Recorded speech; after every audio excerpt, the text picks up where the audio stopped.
సిద్దిపేటలో అండర్-13, అండర్-15 badminton tournament ను మాజీ మంత్రి హరీష్ రావు ప్రారంభించారు. ఈ సందర్భంగా కాంగ్రెస్ ప్రభుత్వంపై హరీష్ రావు తీవ్ర విమర్శలు గుప్పించారు. స్టేడియం అభివృద్ధి కోసం కేటాయించిన 11.50 కోట్ల నిధులను ప్రస్తుత ప్రభుత్వం అర్ధరంగా నిలిపివేసిందని మండిపడ్డారు. సిద్దిపేటపై కక్షతోనే అభివృద్ధి పనులను అడ్డుకున్నారని ఆరోపించారు.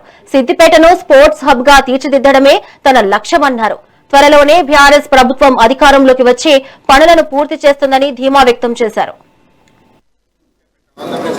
అండర్-13, under fifteen boys and girls badminton tournament ఈ రోజు సిద్దిపేటలో జరుగుతూ ఉంది. ఈ కోర్టు ఇంత బాగా ఉపయోగపడుతున్నందుకు నాకు చాలా సంతోషంగా ఉంది. ఎందుకంటే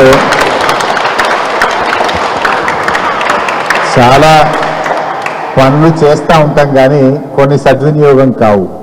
పక్కనే స్విమ్మింగ్ పూల్ కట్టించిన అద్భుతంగా, కానీ అది ఉపయోగంలో లేదు.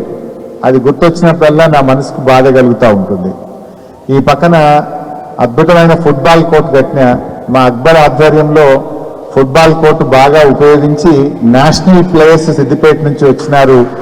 I feel proud of him. అట్లే ఇప్పుడే మా బాలరాజు చెప్పినట్టు ఒకరోజు నేను కింద షటిల్ ఆడడానికి వచ్చాను. ఒకటే కోర్టు ఉంది, మాకు సరిపోతలేదు, ఇంకా 2 కోర్టులు కావాలి అని ఆ రోజు నన్ను కింద అడిగితే అప్పటిదప్పుడు 2,50,00,000 శాంక్షన్ చేయించి వితిన్ 3 months ఈ 2 షటిల్ కోర్టులు కట్టి మీకు అందించడం జరిగింది. సో దాన్ని వల్ల మీరు అద్భుతంగా ఉపయోగించుకుంటున్నారు.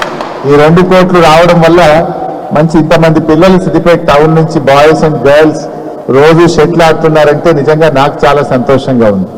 Health is wealth. నిజానికి చాలా మంది మన వెంట రానటువంటి దానికోసం ఎక్కువ ఆరాట పడుతుంటాం. మనిషి చనిపోయినప్పుడు వెంట తీసుకుపోయేది ఏముంటుంది?